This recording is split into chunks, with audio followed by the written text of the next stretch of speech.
आपकी आंखें मेरे रास्ते पर चांदनी डालती हैं जब मैं आपकी तरफ पीठ फेरता हूं। रात के आखिरी पहर में मैं अपने घर वालों के साथ अपने घर, अपनी गली, अपने शहर और जो कल तक था मेरे मुख से दूर चलता हूं।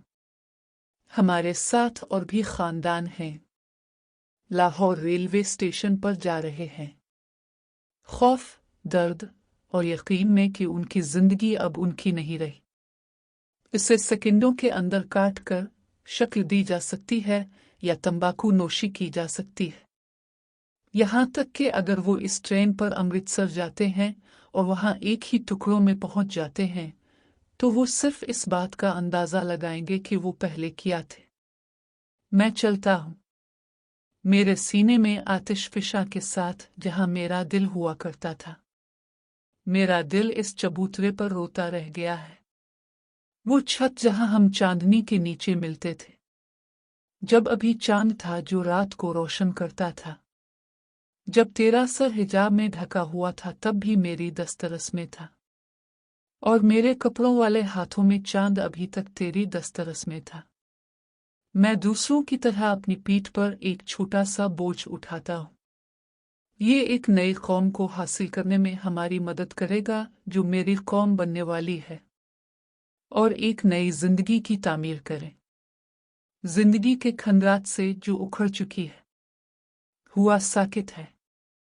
हुआ का एक नायाब झोंका तेज धुआं लाता है और रोता है नामालूम लोगों से, शहर की इस दूर से जिसे मैं अब अपना नहीं कह सकता। मुझे शक है कि क्या ये कभी आपका भी होगा।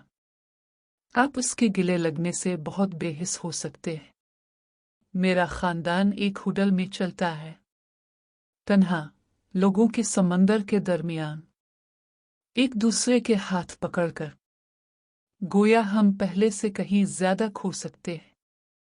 मेरे वालिद, वालिदा, भाई और बहनें चौकस हैं, हर बार पीछे मुड़कर देखते हैं कि वो जमीन को निगलने के लिए चल रहे हैं।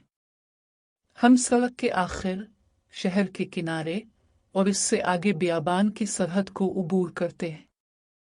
लेकिन मैं जानता हूं कि आप अब भी मुझे देख रहे हैं। तुम्हारी आंखें मेरी तरह खुश्क, तुम्हारी रूह मेरी तरह टूटी हुई है, और तुम्हारा दिल इस छत पर खुद को तसल्ली देने की कोशिश कर रहा है। वो छत जिस पर मैं कभी वापस नहीं जा सकता, और आप कभी वापस नहीं जा सकते। सब इसलिए कि एक आदमी ने लकीर खींची। एक तरफ का इंतखाब करने के लिए दिलों को कुचलना, उसके बने हुए धागों को खींचना यहाँ तक कि वो टूट गए, इसे बखर गए। अंधेरे के कालीन के नीचे टुकड़ों को बुश करना। मैं उसके दहाने पर चला गया हूँ जिसने हमें एक साथ रखा था। इस बारी के बाद तुम वो धब्बा नहीं देख पाओगे जो अब मैं बन गया हूँ। वो धब्बा जो वक्त के पैदा करदा भंवर में दाखिल हुआ है। क्या हम फिर कभी मिलेंगे? मुझ नहीं पता, लेकिन ये जान लें, जब तक मेरी पीठ पर जल्द और मेरे फेफड़ों में सांस नहीं रहेगी, मेरे इर्द गिर्द की हुआ सिर्फ एक ही नाम से सरगोशी करेगी, यास्मीन। जब आपके खानदान के शहर छोड़ने की खबर ने मेरे खानदान में कोई लहर नहीं डाली, मैं जानता था कि हम कभी भी साथ रहने के लिए नहीं थे। मैं आपसे आखिरी बार मिलने के लिए सीढ़ियां चढ़कर छत पर पहुंचा। तुम उधर थे, उदास। पूरा चांद हम पर बोझल हो गया। तुमने इसे कब देने की हिम्मत नहीं की कि वो मुझे दे सके। अपने सिर्फ 3 अल्फाज बोले, जैस्मीन, मुझे मुआफ कर दो।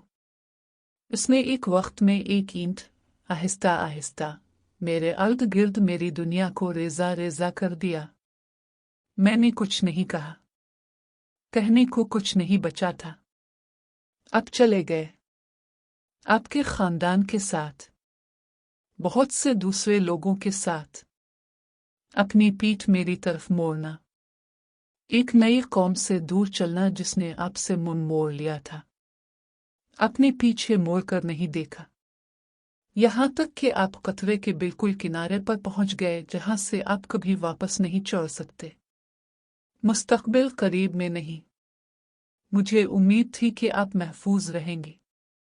जब आप मलबे से गुजरे और खूनखार कातिल हुजूम को चकमा दिया, जब आप ट्रेन में निचोड़ गए, यहाँ तक कि आप अमृतसर पहुंच गए। मैं जानता हूं कि ये आपके लिए एक मुश्किल जिंदगी होगी। आपको अपने घर पर कॉल करने के लिए एक नई जगह तलाश करनी होगी, अपने खानदान को बरकरार रखने के लिए नई नौकरी और धागे बनाना शुरू करने के लिए एक नया दिल। आपको नई मिट्टी, लोगों और जिंदगी से जोड़ना। काश आपको चांद देने वाला कोई मिल जाए। अगर छत पर नहीं तो शायद कैंप फायर से। तकसीम से पहले अपनी कहानियों के साथ हंसना और शेयर करना। और ऐसा करते वक्त मेरे नाम से कभी ठोकर ना खाओ। मैंने सोचा कि मैं कभी छत पर वापस नहीं जाऊंगा, लेकिन अब देखते हैं, ये इन लोगों की बात है जो पीछे रह जाते हैं। उन्हें इन छतों, मकानों और गलियों का दोबारा जायजा लेना है, जिसकी वजह से उनके दिल 10 लाख टुकड़ों में बखर गए। और मुस्कुराते हैं, यहाँ तक कि जैसे उनकी रूह को छीदती है। वक्त बह जाएगा अपस्ट्रीम मेरे लिए, लेकिन इसके बावजूद बहेगा। एक नौजवान औरत अकेली नहीं रह सकती, इस शहर में नहीं। मेरे निकाह की बातें होंगी, ये एक अच्छे आदमी के लिए होगा। इससे बचने की कोई सूरत नहीं है। मुझे उम्मीद है कि तब तक मैं एक नया दिल बना चुका होगा, एक जो आपके नाम के हर्फों को हरा नहीं देगा। राज, इसकी खातिर मौसम बदलेंगे और मैं एक नई कौम के बच्चों की मां बनूंगी। उन्हें सिखाया जाएगा कि तकसीम कितनी भयानक थी और किस तरह दूसरी कम्युनिटी गद्दार बन गई और उन्हें भगाना पड़ा। वो आपके पीछे छोड़े हुए कदमों के निशानात के लिए अपने दिलों में जहर लेकर बढ़ेंगे। अगर मैंने आवाज उठाई तो मैं उनसे कहूंगा, कोई घर इससे ज्यादा तबाह नहीं होता जहां भाई दुश्मन बन जाएं। मेरे दिल में अब भी उम्मीद रहेगी। नहीं, अब से दोबारा कभी मिलने के बारे में नहीं, लेकिन वो लकीर जिसने हमें अलग कर दिया वो धुंधला हो जाएगा और नाराज छोटे आदमी वक्त के भंवर में फंस जाएंगे। शायद हमारी जिंदगी में नहीं, लेकिन किसी दिन। तब तक ये जान ले, मैंने कभी यकीन नहीं किया कि चांद मेरा हो सकता है, लेकिन मुझे कभी शक नहीं हुआ कि आप उसे मेरे लिए खींचना चाहते हैं। कुछ चीजें चांदनी और दीवानगी की खींची हुई लकीरों की पहुंच से बाहर होती हैं।